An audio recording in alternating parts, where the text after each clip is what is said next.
अस्सलाम वालेकुम दोस्तों, मैं हूं शाहिद हुसैन।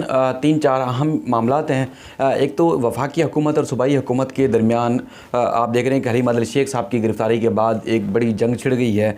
और उसके जंग छिड़ने के साथ साथ जो इख्तलाफात पैदा हो रहे हैं, उसके साथ साथ जो अफसरान के तकर्रियों और तबादलों का बहुत ज़्यादा इम्कान पैदा हो चुका है। क्योंकि जो हलीम आदिल शेख की गिरफ़्तारी थी 16 फरवरी के बाद, उसके बाद हम देख रहे हैं मुसलसल तनाव बढ़ रहा है और एक दूसरे के ख़िलाफ़ पहले भी बात बात पे हम देखते थे कि प्रेस कॉन्फ्रेंस ही करते थे।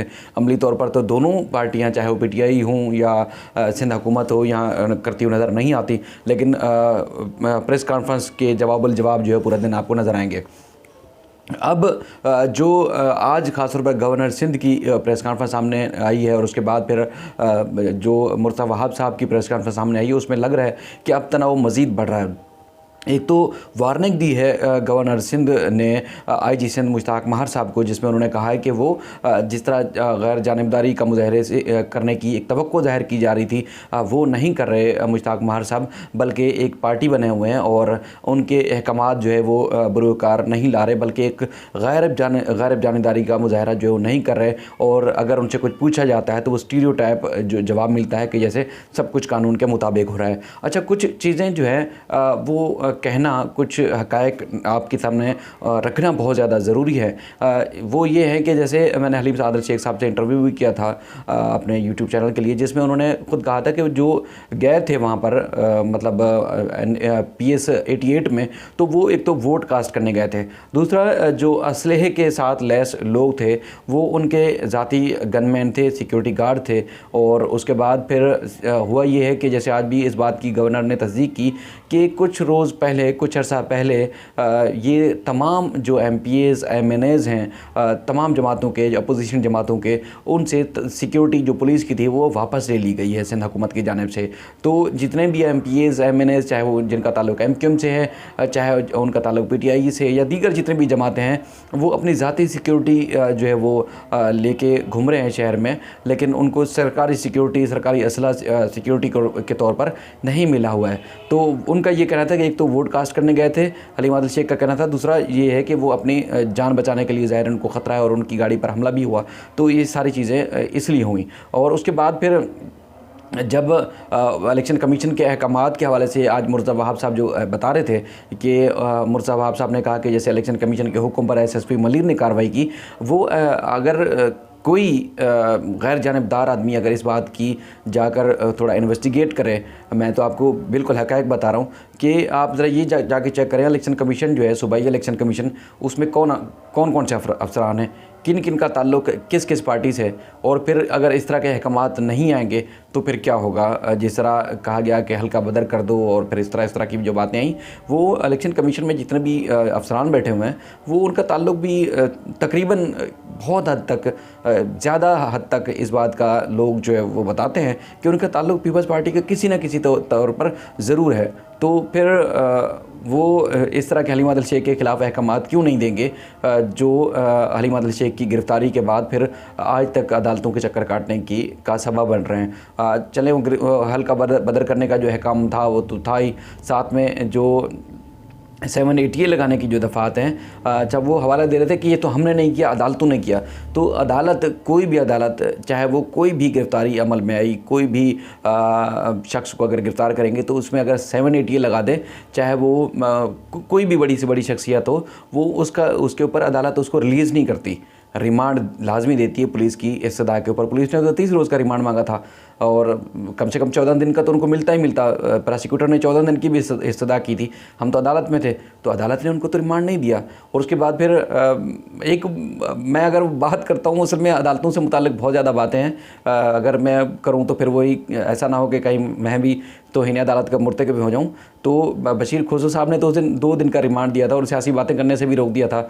और हमने देखा जब डॉक्टर आसिम गिरफ़्तार हुए थे तो उस वक्त तो उन्होंने सिंध हाई कोर्ट के जस्टिस के सामने इतनी बड़ी बातें की थी। और उसके बाद फिर और भी MQM के लोग भी आए, उन्होंने भी बहुत ज़्यादा वो बातें करते थे, उनको नहीं रोका जाता था। बहरहाल बशीर खोसो साहब ने उनका 2 दिन का रिमांड दिया था। और उसके बाद फिर जो एक सांप वाली बात है, देखें, फील्ड रिपोर्टिंग करते हैं और हम लोगों को जो लोग जिन अफसरान से या जिनसे वास्ता पड़ता है, ताल्लुक़ होता है, तो वो हमें हक़ाइक़ इसलिए भी बताते हैं कि उनको पता है कि ये न्यूट्रल आदमी है, फुटवर्क करता है और हक और सच की बात बताते हैं। उस पुलिस अफसर का मैं नाम नहीं बताऊंगा इस वीडियो में, लेकिन पुलिस अफसर से मैंने, हलीम आदिल शेख ने जब ये सारी बातें की थी तो मैंने उनसे पूछा था ज़ाती तौर पर, जो सारी इस मामले की हलीम आदिल शेख की सिक्योरिटी, अदालतों में ले जाना ले आना और उसके बाद सारे मामलात में साथ थे, बिल्कुल साथ साथ रहे। तो उनसे मैंने पूछा था कि ये सांप वाली बात किस हद तक दुरुस्त है, तो उन्होंने कहा सांप था, और उसके बाद फिर सांप खिड़की भी टूटी हुई थी या खुली हुई थी,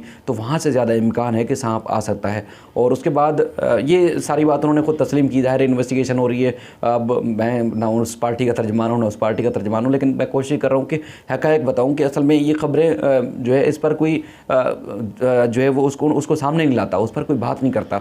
तो उन्होंने खुद, ये पुलिस अफसर साहब ने खुद तस्लीम किया था। हालांकि उनका ये कहना था कि हलीम आदिल शेख ने उनके ऊपर भी इल्ज़ाम लगाए थे, बहुत ज़्यादा इल्ज़ाम लगाए थे और उनका नाम ले के जो है वो बात की थी। लेकिन उस पुलिस अफसर का ये भी कहना था कि अदालत पेशी पर लाने से पहले यही हलीम आदिल शेख साहब मेरी फ़लाँ आदमी के साथ बैठ के तारीफ़ें कर रहे थे मेरे मुँह पे, और जब अदालत आए हैं तो उसके बाद फिर ये घूम गए हैं। तो बहरहाल वो हलीम आदिल शेख साहब का अपना कंडक्ट है, लेकिन पुलिस अफसर सारे ख़राब भी नहीं है। जो सिक्योरिटी पर होते हैं या जो हाई रैंक से नीचे जितने भी अफसर हैं, हाई रैंक वाले भी गैर जानिबदार हो सकते हैं, लेकिन उनके काम से, कंडक्ट से ऐसा तासुर मिलता है कि वो गैर जानिबदारी का मुजाहरा नहीं कर रहे बल्कि जानिबदार हो रहे हैं। ज़ाहिर है, देखें, सिंध में अगर या किसी भी सूबे में आपको नौकरी करनी है, चाहे वो वफाक के भी नुमाइंदे आप क्यों ना हों, लेकिन आपको सूबाई हुकूमत से बना कर रखनी पड़ती है। आपने AD ख्वाजा साहब को भी देखा, यहाँ पर कलीम इमाम साहब को भी देखा कि अगर वो और उनके जो मातहत अफसरान थे जिन्होंने दबंग अंदाज में ड्यूटियाँ की, चाहे वो डॉक्टर रिजवान थे, इसके अलावा और भी बहुत सारे अफसरान हैं जिनके मैं नाम नहीं लेना चाहता, उन्होंने काम किया और आज तक वो उनके नाम अगर सामने आ जाएँ तो ख़ुद चीखें निकल जाती हैं मुख्तलिफ़ सियासी जमातों की, उन लोगों ने काम किया। लेकिन सिंध हुकूमत को चूँकि ऐसे अफसर चाहिए थे, तो मैंने पहले भी एक वीडियो में आपके सामने जिक्र किया था कि जब जस्टिस इरफान सादत साहब की कोर्ट में खुद आए तो बोलते तक नहीं है। मुश्ताक महार साहब जो है, कहीं किसी सहाफ़ी ने, मेरा नहीं ख्याल कि उनको कहीं बोलते हुए देखा हो, कोई एक्टिविटी करते हुए देखा हो। बस उनका ये चल रहा है कि बस नौकरी बचाओ किसी तरीके से, बस नौकरी कर रहे हैं, वो पता नहीं किसकी कर रहे हैं। मैं ये तो नहीं इल्ज़ाम उनके ऊपर आयद करता, लेकिन ये जो IG साहब का कंडक्ट है, जो रवैया है, उससे लग रहा है कि सिंध हुकूमत और जो वफाकी हुकूमत है उसके दरमियान दरार बहुत ज़्यादा पैदा हो चुकी है, क्योंकि उन्होंने अंदिया भी दे दिया है, वज़ीर आज़म को ख़त भी लिख दिया है। उसके बाद फिर अपोजिशन लीडर की अगर गिरफ़्तारी हो, हम खुद हैरान हैं कि अगर जब किसी भी करप्शन के इल्ज़ाम में, संगीन नोयत के इल्ज़ामात में अगर किसी की गिरफ़्तारी होती थी तो वो मीडिया के हेडलाइन से नहीं हटता था और तजिए तबसरे और पता नहीं घंटों घंटे उस पर ट्रांसमिशन होती थी। एक सूबे के अपोजिशन लीडर गिरफ़्तार हैं और वो भी इंतहाई नाक़िस मवाद और मटेरियल के साथ, तो उसके ऊपर फिर जो है वो कोई बात नहीं कर रहा, कोई ट्रांसमिशन नहीं कर रहा। और अगर 2-4 MP बेचारे निकलते भी हैं, जिस तरह मैं देख रहा हूँ मुसलसल कुछ वकला निकल रहे हैं, तो वो इक्का दुक्का ही होते हैं, कहीं एहतजाज कर रहे हैं और कहीं कर रहे हैं। लेकिन एक अच्छा एक रद्द अमल किसी सियासी जमात का आना चाहिए था, तो वो नहीं आ रहा।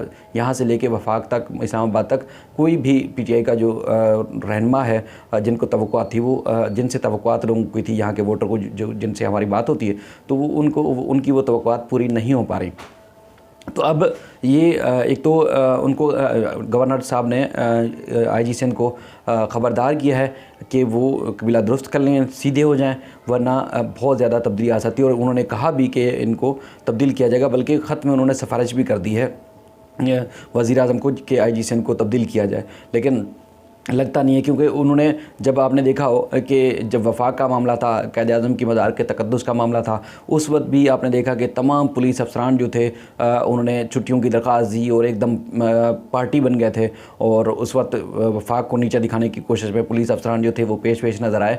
तो अब भी यही लग रहा है कि वो सूबे की नुमाइंदगी कर रहे हैं, वफाक की नुमाइंदगी नहीं कर रहे। तो ज़ाहिर है वो अफसरान को या जो भी गवर्नर हैं या उसके बाद वज़रा हैं, उनको फिर ये सारी बातें फील भी होती हैं।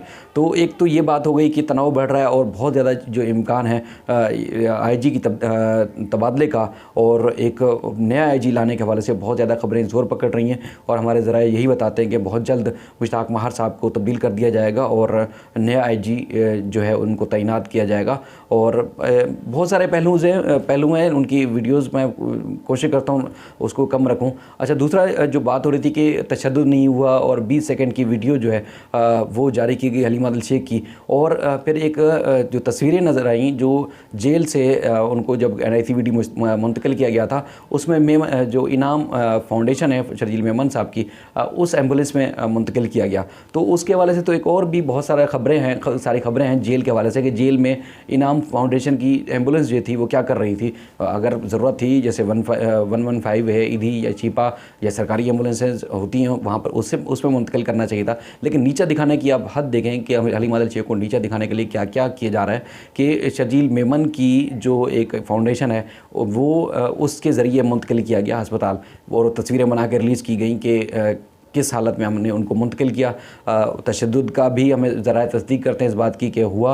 और इजाज़ जाखरानी जो कि जेल के मुशीर हैं, जेल खाना जात के, उनके ऊपर भी संगीन नोयत के इल्ज़ामात हैं। जिसकी भी मैं बात करूँ वहाँ लाइन शुरू हो जाती है, क्योंकि अदालतों की रिपोर्टिंग करता हूँ, एक एक के बारे में केसेस का अच्छे से मैं जानता भी हूँ और मैं खाम का किसी के ऊपर इल्ज़ाम नहीं लगाता। उनके ऊपर भी संगीन नोयत के इल्ज़ामात हैं। उन्होंने एक TV को इंटरव्यू देते हुए, ऑडियो पेपर देते हुए खुद तस्लीम किया कि पीपल्स पार्टी के लोग थे जिन्होंने नारेबाजी की और फिर हमले की कोशिश की। तो ये सारी बातें थीं।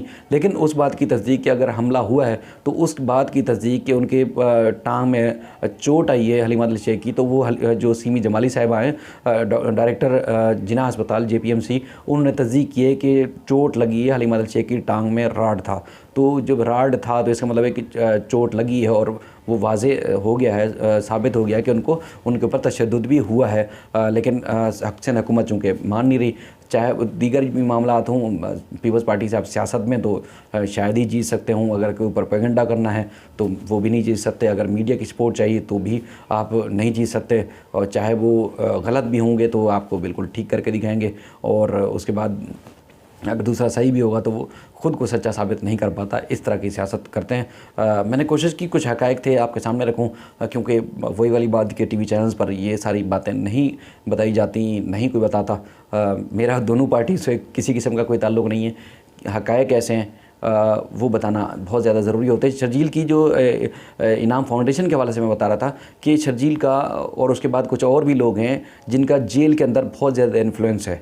जेल के अंदर उनका पूरा निज़ाम नेटवर्क चल रहा है, और उस नेटवर्क के हवाले से मैं बहुत जल्द हक़ाइक़ सामने रखूँगा, जिसमें इनकी इनाम फाउंडेशन की जो एम्बुलेंस वहाँ क्या कर रही थी, और जेल में इनके क्या क्या इनके ताल्लुकात हैं, और क्या क्या वहाँ जेल के अंदर से किस किस को क्या क्या जा रहा है, कितना मंथली फ़िक्स हुई है और किस किस को जा रहा है, वो बहुत जल्द उसका रिकॉर्ड है मेरे पास।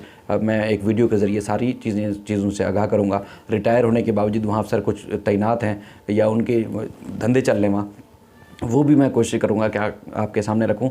इस तरह की बहुत सारी चीज़ें खबरें होती हैं, लेकिन मैं YouTube से जैसे थोड़ा अवेयर हो रहा हूँ उसको किस तरह इस्तेमाल करना है, किस तरह जो लोग सुनना चाहते हैं, देखना चाहते हैं, तो उस अंदाज़ से उस तरह बताने के लिए मैं कोशिश कर रहा हूँ। ऐसा जो बेहतरी आती जाएगी, इस तरह जो फोकस्ड खबरें होती हैं मैं उन खबरों का आपके सामने उन खबरों को रखने की कोशिश करूँगा। आप मेरे लिए दुआ कीजिएगा, मैं आप सबके लिए दुआ करूँगा कि अल्लाह ताला हम सब का हामी नासिर हो। पाकिस्तान जिंदाबाद। अल्लाह हाफ़िज़।